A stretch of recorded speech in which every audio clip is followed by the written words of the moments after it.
Hey, all. Thanks for tuning into another episode. This is my version of garlic smashed potato cardiac arrest style. Basically, everybody knows how to do mashed potatoes. I just want to cover a few points of the process. When you cut up your potato, you want to make all the pieces uniform in size. That way, they cook evenly. The initial water that you put them in, I rinse it from that. I rinse it a few times so I can have clear water to start with. Another point is I leave my water plain. I don't add salt.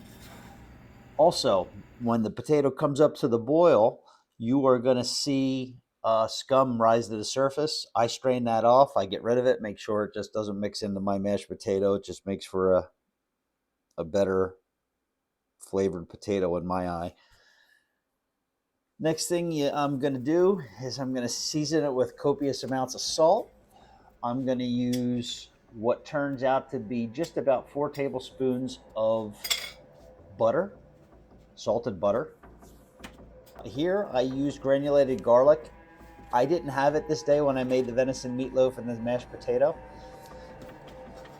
If you use whole fresh garlic, put it in with the potato in the beginning. It turns out a lot better when it boils, and it just gives it a smoother garlic flavor.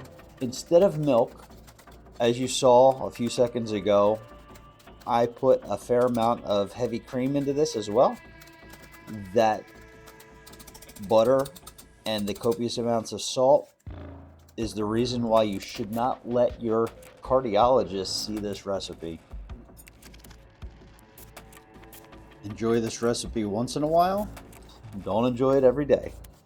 Thank you guys very much for tuning in. Please share, like, and subscribe. Other than that, have a great day.